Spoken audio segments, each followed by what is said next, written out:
Shalom Bapak Ibu dan Saudara-saudari, kembali bersama saya Pendeta Zulkarnain Siagian.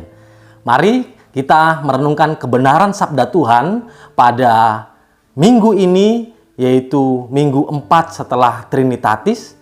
Terlebih dahulu Bapak Ibu, saya ajak untuk berdoa. Kita berdoa. Ya Tuhan Allah kami yang kami sembah dalam Yesus, kiranya oleh anugerah dan kasih setiamu, itulah yang menolong kami dalam mendengarkan kebenaran sabdamu. Di dalam nama Yesus kami berdoa. Amin. Firman Tuhan untuk kita semua dari kitab 2 Korintus pasal 6 ayat 1 sampai 10. Demikian kebenaran sabda Tuhan. Sebagai teman-teman sekerja, kami menasihatkan kamu supaya kamu jangan membuat menjadi sia-sia kasih karunia Allah yang telah kamu terima. Sebab Allah berfirman, "Pada waktu aku berkenan, aku akan mendengarkan engkau, dan pada hari aku menyelamatkan, aku akan menolong engkau." Sesungguhnya waktu ini adalah waktu perkenanan itu. Sesungguhnya hari ini adalah hari penyelamatan itu. Dalam hal apapun kami tidak memberi, sebab orang tersandung, supaya pelayanan kami jangan sampai dicela. Sebaliknya, dalam segala hal kami menunjukkan bahwa kami adalah pelayan Allah, yaitu dalam menahan dengan penuh kesabaran dalam penderitaan, kesesakan, dan kesukaran, dalam menanggung derah, dalam penjara, dan kerusuhan, dalam berbagai jerih payah, dalam berjaga-jaga dan berpuasa, dalam kemurnian hati, pengetahuan, kesabaran, dan kemurahan hati, dalam Roh Kudus dan kasih yang tidak munafik, dalam pemberitaan kebenaran dan kekuasaan Allah, dengan menggunakan senjata-senjata keadilan untuk menyerang ataupun untuk membela, ketika dihormati dan ketika dihina, ketika diumpat atau ketika dipuji, ketika dianggap sebagai penipu namun dipercayai, sebagai orang yang tidak dikenal namun terkenal, sebagai orang yang nyaris mati dan sungguh kami hidup, sebagai orang yang dihajar namun tidak mati, sebagai orang berduka cita namun senantiasa bersuka cita, sebagai orang miskin namun memperkaya banyak orang, sebagai orang tak bermilik sekalipun kami memiliki segala sesuatu. Amin. Tema kita pada hari ini yaitu pelayan yang penuh kasih. Pelayan yang kita pahami dalam kekristenan yaitu pelayan yang memiliki hati sebagai hamba, pelayan Allah, hamba Allah, pelayan pemberita Injil. Injil itu adalah evangelium, kabar kegirangan, kabar sukacita, kabar gembira, kabar baik. Injil adalah menghadirkan kerajaan Allah, menghadirkan karya-karya Yesus. Sehingga pelayan, pemberita Injil, pembawa kabar sukacita, menghadirkan kerajaan Allah di tengah-tengah dunia melalui hidupnya, yaitu tentang karya Yesus. Itu sebabnya Paulus dalam pasal sebelumnya bagaimana menjelaskan tentang Yesus yang sudah mendamaikan antara manusia dengan Allah. Sehingga Paulus mau menekankan bahwa manusia yang sudah didamaikan oleh Yesus Kristus itu artinya hidupnya tidaklah menjadi miliknya, tetapi sudah menjadi milik Kristus, karena Kristus yang sudah mendamaikan dengan Allah. Itu artinya hidup orang-orang yang sudah didamaikan adalah hidup untuk Kristus. Lalu selanjutnya dalam pasal 6 ini, bahwa Paulus menekankan jemaat yang sudah didamaikan dengan Allah, yang sudah menerima kasih karunia Allah, bahwa hidup mereka tidak lagi menjadi milik mereka sendiri, tetapi hidup mereka adalah menjadi milik Kristus. Sehingga yang mau Paulus tekankan dalam pasal 6 ini adalah supaya mereka itu hidup untuk Kristus. Mari kita lihat konteks jemaat pada saat itu. Yang pertama, ini merupakan kegelisahan Paulus atas jemaat yang dalam bahaya menolak surat Paulus. Di samping itu juga Paulus melihat mereka dalam bahaya menyia-nyiakan kasih karunia Allah, menyia-nyiakan kenos, kosong, hampa. Itu artinya mereka dalam bahaya tidak menghargai, tidak menghormati, tidak mensyukuri, atau sama sekali mengabaikan, menyia-nyiakan kasih karunia yang sudah Allah berikan kepada mereka, yaitu keselamatan yang Tuhan berikan kepada jemaat. Di samping itu juga Paulus melihat bahwa mereka dalam bahaya tidak menghargai nasihat-nasihat Paulus.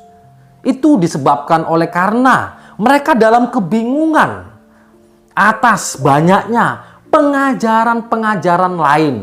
Sehingga dalam suratnya ini Paulus mau menekankan, mau mendorong jemaat untuk benar-benar menghargai kasih karunia Allah itu, keselamatan yang sudah Allah berikan, untuk memang mereka benar-benar mengizinkan Yesus Kristus untuk hidup dalam kehidupan jemaat pada saat itu. Mari kita perhatikan di ayat 2, menghargai waktu. Ini merupakan waktu Tuhan, hari Tuhan. Itu artinya hari ini adalah anugerah Tuhan, kasih karunia Tuhan, keselamatan yang sudah Tuhan berikan. Oleh karena apa? Hari esok kita tidak ada yang tahu. Sehingga hari ini untuk disyukuri. Ini merupakan perkenanan Tuhan, waktu Tuhan, keselamatan Tuhan, pertolongan Tuhan. Oleh karena itu jangan disia-siakan, tapi hargailah waktu ini yang sudah Tuhan berikan, yaitu keselamatan, kehidupan yang sudah Tuhan berikan kepada orang-orang percaya, kepada jemaat pada saat itu.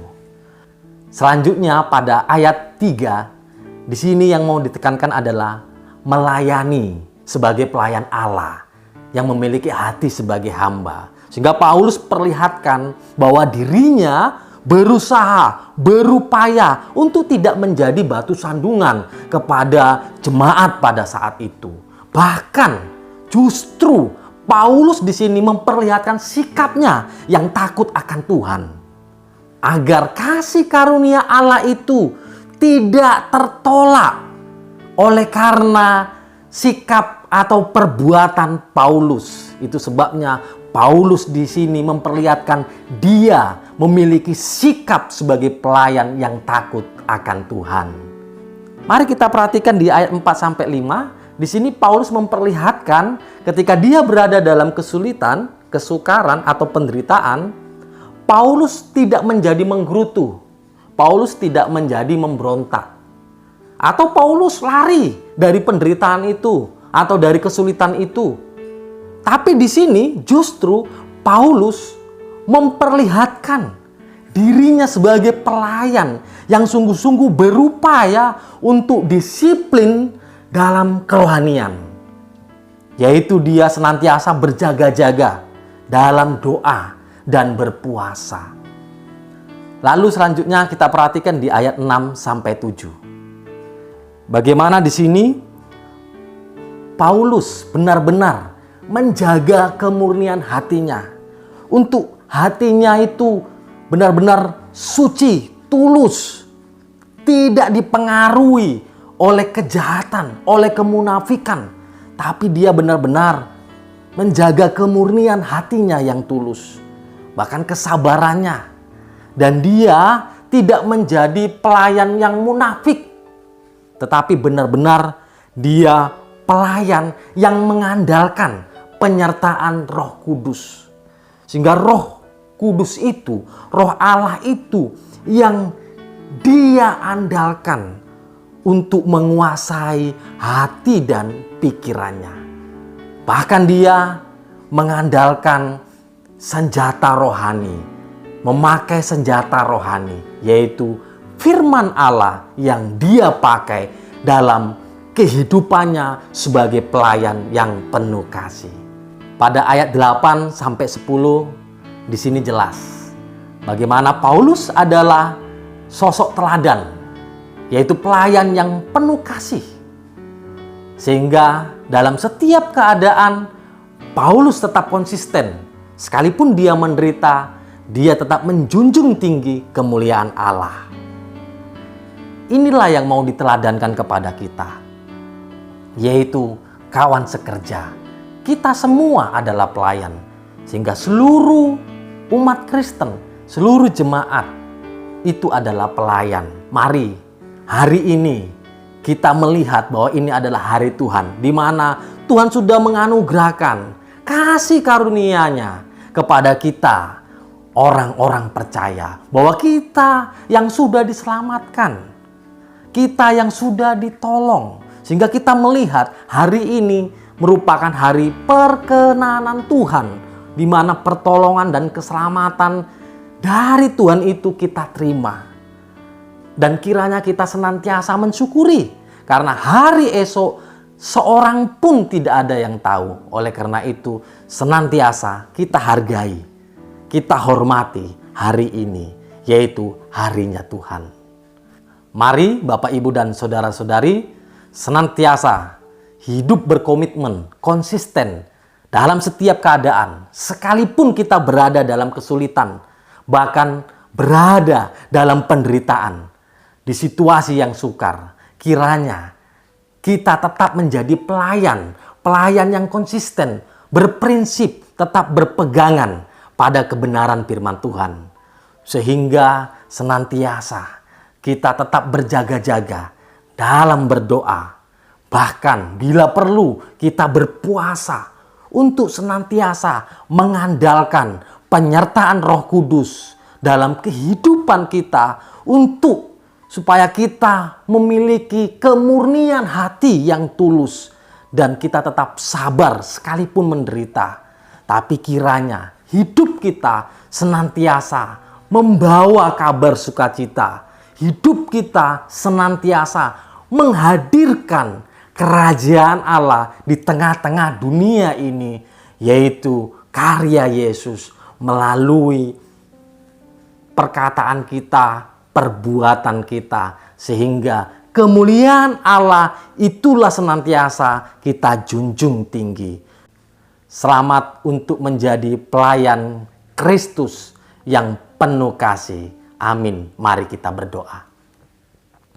Terima kasih ya Tuhan Allah, kiranya Engkau yang memberkati firman-Mu, sehingga firman-Mu ini benar-benar kami hidupi, sehingga kami masing-masing menjadi pelayan yang penuh kasih, pelayan yang senantiasa hidup dalam firman Tuhan dan mengandalkan penyertaan Roh Kudus. Di dalam nama Yesus Kristus kami berdoa. Amin. Shalom. Tuhan memberkati kita semua.